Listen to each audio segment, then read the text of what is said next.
Welcome back.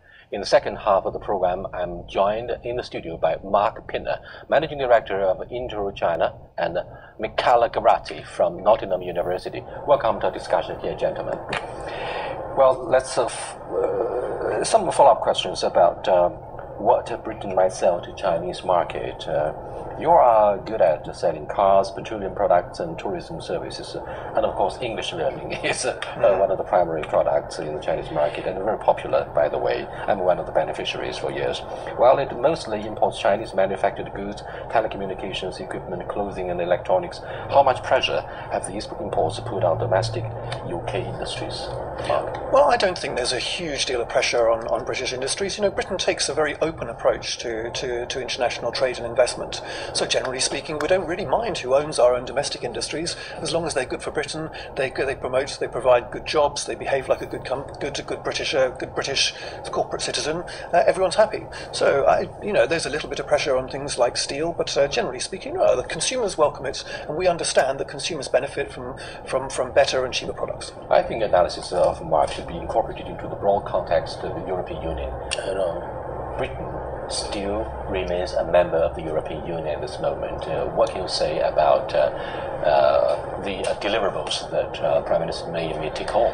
Well, technically the UK is member of the Union now, but it won't be so in a year's time. 1 year from now, Of course, Theresa is looking forward, as it should be. You mentioned the EU is very important. I think today I was talking to some members of the European Parliament just before, and they are very worried that the UK succeeds at doing deals with China, because that would show that there is life out of the EU. We like this is the worst competitions. We are the beneficiary of whatever dogfights between the UK and continental Europe. China wins because you can then choose. You have two doors to enter the European market: the proper, let's say, the bigger union, and the UK, in addition to Switzerland and the other non-EU members. So, in a way, it could be advantageous also for China to have this Brexit, if China plays it well. How could the UK and China better engage each other, coordinating the implementation of China's Belt and Road Initiative once European concerns have been properly addressed by Beijing, Mark? Well, I don't know, perhaps we're looking in third parties as well. I mean, the Belt and Road Initiative covers a huge range of countries around the world, but there are many opportunities both in, say, Britain, in China, but also in these other third countries around the world where British companies, particularly things like British services, may be able to facilitate Chinese investment. For example, it's things like risk analysis, risk analysis of individual projects. That's the sort of thing where British companies are extremely good at and would actually help Chinese investment in, say, Central Asia. Do you think it's a threat that the UK could play a very important role in facilitating the execution of Belt and Road? No, it would be an opportunity. The UK is probably, I'm Italian, I shouldn't say that. The UK is the only country in Europe that understands financial services very well, understands diversifying investment. I used to work in investment banking, so I know a little bit of it, and this is what China lacks. The Shanghai stock market has been around for less than and I'm not very old, I've been working in the city in London. And so only 20 years experience. UK has a long experience, and that's why China also looks at the Hong Kong market as an example to adapt and things that they can learn on how to implement into the Shanghai stock market.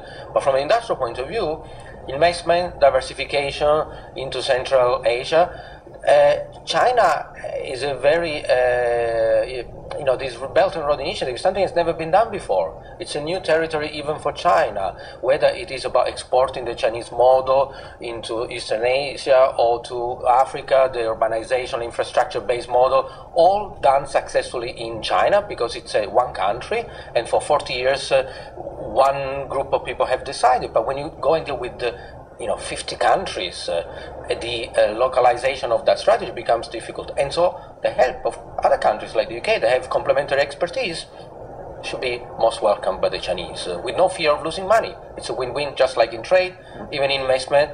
I do what you cannot do very well, and vice versa. Well, the Chinese authorities and those observers who follow the bilateral relationship were caught a little bit unprepared and were surprised to find out that, to hear Prime Minister May said ahead of the trip that until China could live up to the international standards, the British government would not be proactively involved in the Belt and Road Initiative. What are the uncertainties concerning the international standards that the British government cares so much? Well, I think Britain just looks towards this sort of like transparency, global standards, and like I mentioned earlier, the British approach to investment is to be very open, transparent, and to welcome other countries to be involved in investment. And I think Britain wants to be involved. Britain wants to be involved in those kinds of projects looking abroad as well. So I suspect it's just using the same kind of model that Britain sort of favours when it comes to trade and investment, and projecting that elsewhere, and looking to see where there are ways that Britain can help facilitate that kind of investment, that kind of approach, and actually to encourage China, because I think China's actually done a very bold thing in being able looking externally like this, and I think it's a great opportunity for everyone. Do you think the issue of transparency should be featured prominently by the Western media, or we have a lot more to do to live up to the expectations of our European partners in Belt and Road? Well, when it comes to transparency, there is two elements. There is the reality, and then there is what the media or we analysts report, which may or may not be the same as the reality, or we may extract one component, and the general public that do other things when they wake up in the morning, they don't read financial papers and read my reports, so they only or watch news all day, and so they only read maybe the headline. And so I think we do have actually a responsibility to try to portray to the general public a fair representation of the reality, that otherwise people worry more than they should, and they always worry about labor laws, protection of rights, and all these things, for which the UK, I think even in Europe, is one of the benchmark example. Yeah. Even in other European countries, we do not always follow the UK example.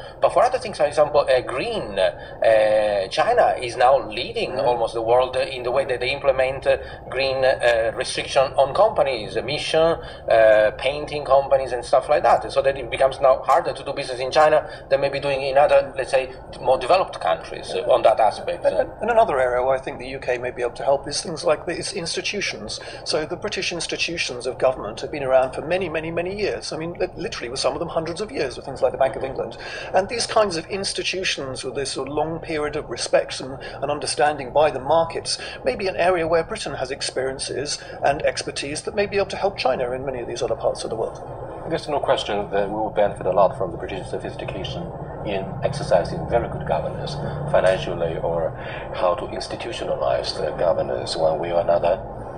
Well, whenever we look at the relationship between China and European countries, there's always something that we cannot avoid. That's the issue of human rights. Of course, politicians come under scrutiny by Western media that this must be prioritized.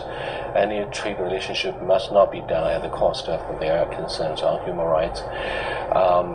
Do you think this will cause some kind of grievances from the Chinese host? I don't think so. I don't know if she'll raise this, but if she does, I suspect it will just be in private and be a normal element of the bilateral relationship between the UK and China. Another concern on the agenda between the two governments is the way they treat Huawei. Huawei has been barred by American government from merger and acquisition in their market. However, Mr. Zheng Zhengfei, president of Huawei, was given a red carpet ceremony in number 10 of Downing Street when David was the prime minister. What's going on there? I mean, there's always this factor of national security. It could be always cited as something to justify trade protectionism. Yes. I mean, this is how to expect it, isn't it? Well, in a way, it is an excuse. We are a liberal market, so-called. I personally am not so much, but my government seems to be. And so when we want to do some protectionist measure, we need to find an excuse, like dumping, like who owns Huawei, security, strategic industry. But I tell you something.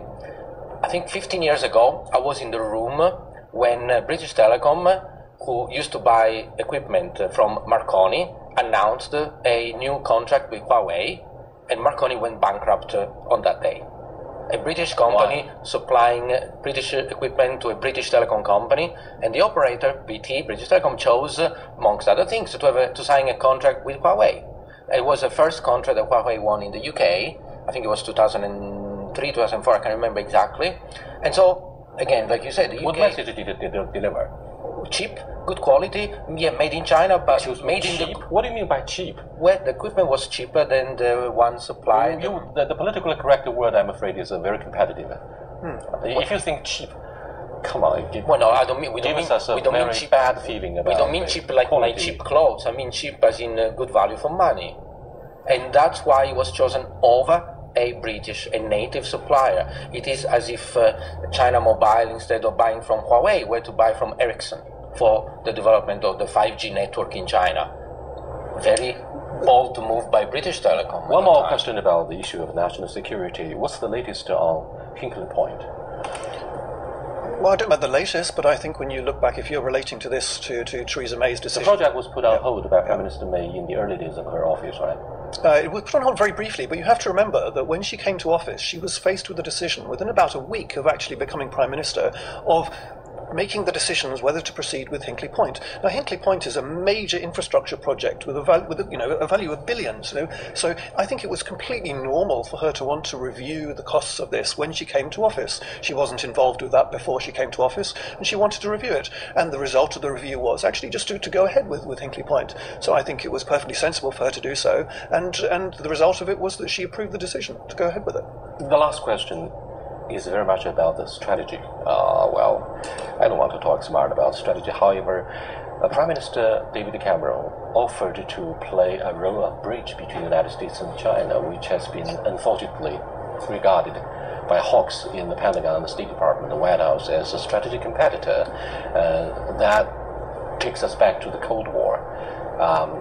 So do you think the UK is in a better position to play such a role of bridge so that tensions and rivalry, mistrust, hopefully, could be reduced?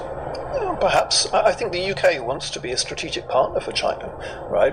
Not a strategic competitor, and that's hence what the golden era is all about. So, and if in that way that Britain can help to be friends with both sides and help to sow trust between both sides, I think that's a good thing. Yeah, it's a diplomatic rhetoric to say, oh, it's a good thing. But what specifically can be done by the UK from the Italian perspective or European perspective? From the European perspective, as I said, we, not me personally, but the rest of Europe fears that the UK succeeds at establishing itself as an alternative partner in Europe to China.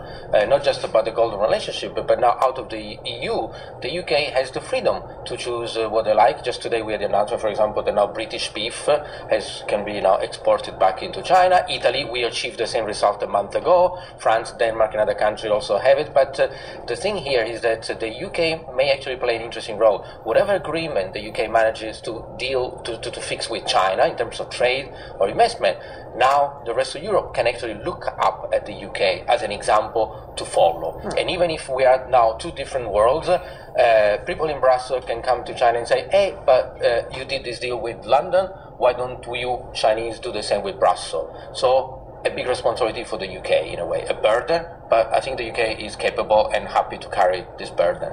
Thank you so much, gentlemen, for your meaningful participation. The next issue, which I promise will surface in our next discussion, is whether Brexit will be the beginning of European disintegration. I mean, the European Union will fall apart as a result. That's a very sexy issue for our next discussion here on Dialogue. I'll see you next time. Goodbye.